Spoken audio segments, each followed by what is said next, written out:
Thanksgiving dilemma. Hey, Billy, so I will get right to the details. My family is hosting Thanksgiving this year. Oh, Jesus. We have 5 people in our family, mom, dad, and 3 brothers. I am the middle child. We have grandparents for both my mom and dad's side coming.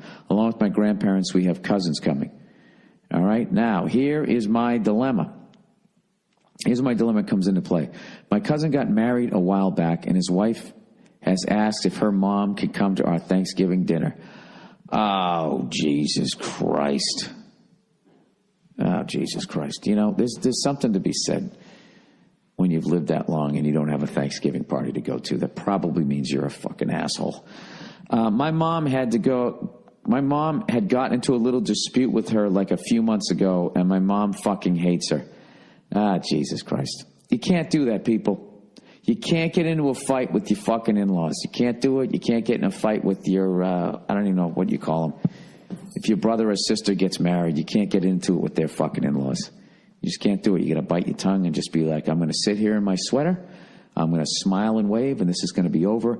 And then I'm going to go back to the life that I'm leading, that I built. And I'll deal with this person once a fucking year, right? Why is there always a cunt, male or female? There's always that one fucking person just doesn't know how to hang, doesn't know how to be a good person. You know what I mean? Like if you're annoying people on Thanksgiving, which is who's kidding who, that's just the greatest day. You're hanging with the people you love. You're eating way too much food. It's all delicious. Everybody from all different families and shit is breaking out their secret recipes. There's football on. There's video games. You got the fire going.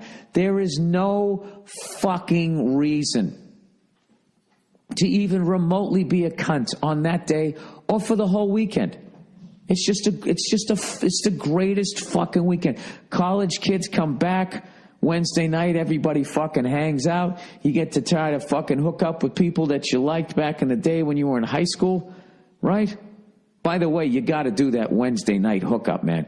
You got to do that until you're like fucking 30 and everybody starts disappearing. Then you got to realize you're too fucking old, and then maybe I should go out and fucking, maybe I should go out and get married myself or whatever. But right through your 20s, you got to hit that every fucking time. In fact, we did a great rant about that? The one-man thrill ride. The one-man thrill ride's got a great one. I'll try to find that video. He's got a great video about that. But anyways, yeah, there's no reason to be a cunt. I just don't fucking get it. And there's nothing, too. Like, your mom needs to set aside her shit. You had one fucking argument, all right? Let me go back and read it. I already forget. Now, is this your mom's son's mother-in-law? You have to get along with her. My cousin got married. Oh, your cousin. It's a little distant. Just be fucking civil. You know what's funny is when men don't like each other, it's way more civil. It's a family event like that because we solve shit with violence. You know what I mean? No one wants to get involved in that. But women, are more mature, I guess, so they don't solve shit with violence. So all it is dirty looks and fucking, sassy asides or whatever the fuck you call them, side glances and shit. They just all day long. They don't give a fuck. They're just openly being rude to one another. Oh my God. You know what you should do? You should have like a fucking, I should just have an area to put people like that. All right, you two douchebags don't get along. So you guys can both eat, you can eat Thanksgiving dinner standing up outside in the backyard. That's where you should stick them. Right? The fuck out of here. All right, my mom had gotten into a little dispute with her a few months ago, and my mom fucking hates her. She's the type of lady that just sits on her ass and doesn't help making food, doing the dishes, cleaning up, or anything. Yeah, exactly. There's always one of those. We know that, and then fucking goes to your bar and takes out the most expensive shit, doesn't finish it, you know what I mean? Dumps it down the fucking sink. We know this from the few times we hung out with her at family gatherings. My cousin's wife's mom has no other place to go for Thanksgiving. Yeah, gee, why do you think that is? Because she doesn't help making the food. She doesn't do the dishes. She doesn't clean up or anything. She's a douche. Oh, my God, I fucking hate this person. But honestly, none of us really know her or nor do we want her to come and make our day awkward. I guess I just need to ask advice on how we respond to my cousin and tell him that that bitch isn't invited. We don't know how to do it without hurting feelings or making it weird the next time we see them. You can bring Nia in on this one if she knows how to set this bitch down easy. You know what? I'm going to go get her. Hang on one second. Hey, Nia, I need your help on this one. All right? Even though you're still mad at me for my rude comment earlier. Can you come over? This is recording live. Can you, Cleo, get down, buddy. I'm sorry. Get over there, lay down. Go on. Nia? I hear you. What is it? All right, come over here. So long story short, this guy's got a dilemma. He's having Thanksgiving at his house. Okay? Mm-hmm. So here's his dilemma. His cousin got married a while back, and his cousin's wife asked if her mom can come along. Okay. All right? And evidently, she's a douche. She doesn't help with the cooking. She doesn't help with the cleaning. She just sits around. She's a jerk. Okay. And guess what? She has no place to go for Thanksgiving. Can you believe it? Right. Can you believe this jerk? Come over here near the microphone. I know. Just really quickly. Oh, my God. You're so mad at me right now. So what's the question? So how can he just, in a nice way, let this woman down easy? Like, how can he just say, listen, we'd love to have your mother over here if she wasn't such a jerk and she wasn't going to ruin Thanksgiving. So wait, so the cousin is coming. The cousin was invited. Yep, and he's bringing his wife. They're both invited. Yeah. They just don't want them to bring his cousin's wife's mom. Yeah, that's an impossible situation. I feel you, though, because you want to be like, well, it's my house. I can have whoever I want over. And if I don't want this person over, I shouldn't. But the thing is, with the holidays and family, and this is the cousin's wife's mom, that's when you're not going to be able to win. So I feel like you can't turn them down and say, no, they can't come, because that will create a bigger problem than it's worth. And so what does she do? She just doesn't like... My mom got into a little dispute with her a few months ago, and my mom fucking hates her. Oh. Yeah, it's brutal. Okay. Well, you know, I love that you have to be like the bigger person and just allow this fucking stick in the mud to come over and ruin this person's Thanksgiving. I really feel for this person, right? This fucking blows. I think what you can do is, especially since the mom doesn't get along with her, I think it may be one of those things like, you know what, we're really only prepared for like this many people, But they had the fight and the falling out. They're going to know what's up. They're going to know why she's not. If somebody says, can I bring my mom? You have to say yes. No, your mom could stay at home. That's the thing about it. And the thing is, I think maybe this is more advice for the next time. Next time, you can't invite your cousin over. There it is. That's what it is. This year's Thanksgiving is going to stink.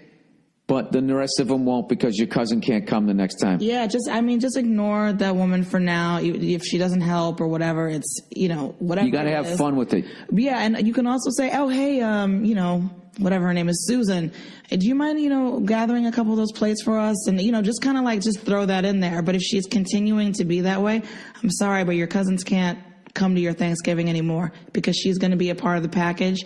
And if they bring it up, just say, you know what?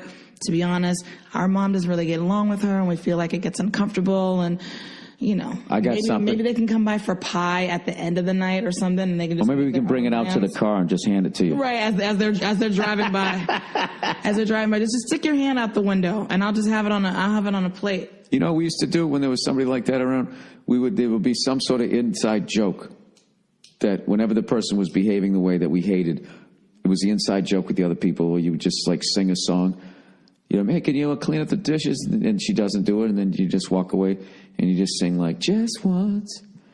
Can we try to... And it just becomes, and it actually makes it fun. But I really think you should just do the thing where you ask her to help out. Hey, do you mind grabbing the plates and setting them out? You're so good at that, too. I do that really well. I'm really good at do you mind just grabbing this for me really quickly? And it's all laced with, hey, do you mind not being such a selfish douche? Yeah, exactly. It's customary when you're invited to somebody's place over to dinner or anything. Can I help you with the dishes? Do you need anything? That's a custom. Even if the person's like, no, I got it. it's customary. It's an etiquette thing to at least ask if you can help out or bring wine or something like that. Yeah, and here's a major red flag. If you're that fucking old and you have nowhere to go for Thanksgiving and there wasn't some boating accident that all your family was on, like, how do you not have anywhere to go? Nobody wants to spend Thanksgiving with you. Well, pick up a dirty plate, you selfish whore. Well, the thing is, like, the cousin and the wife and the cousin's mother-in-law, they can't do their own thing separately. I mean, maybe not. Maybe it's all about the big family gathering. But I think you just got to grin and bear it. I think you should definitely gently suggest to her, hey, do you mind grabbing this? Just little stuff, not crazy, because then she'll be on to you and it'll be like a real big blowout. And you don't want that, but just subtly. Hey, turkey douche. You mind? Exactly. But next year, yeah, you just can't invite it. You know what? We're actually going to do a really small Thanksgiving this year. It's just going to be me and the wife and my mom. Like, no assholes. We're just doing it small this year. You have to be very gentle about it. But that's how you get around it, is that you just don't invite the people that are attached to the people that you don't like, which sucks. But that's how it goes. Here's the other thing. Watch your alcohol intake, because the truth might be coming out. Later on, you might say something, and the alcohol will start going like, "Oh, say it, fuck it, it's your Thanksgiving too." All right, sign this I will do that. Okay. Who do I make this out to? Can I give a shout out to? Can we shout out Justin? Absolutely. Shout out to Justin Long and his brother Christian Long. They listen to the podcast and they're awesome. Justin, you know what I found out? The next day after we met each other, you and I have the exact same birthday. The exact same birthday. Month, day, year. How crazy is that? And why was Justin there? He was there because he does a voice on F is for Family, coming to Netflix on December 18th. Yeah, there you go. And he's been so great, man. He tweeted out, he was tweeting the hell out of the teaser and all that. And he does the voice of Kevin, and he is fucking hilarious, and it was one of my favorite characters to write for once I saw what Justin was going to do with it. So we had a lot of fun hanging with them. Well, Nia, thank you so much. The lovely Nia, everybody. Thank you so much. Yeah, coming on the podcast. To support you at the Madison Square Garden. You were incredible. You were amazing. You were in the zone. I was very proud of you. Thank you.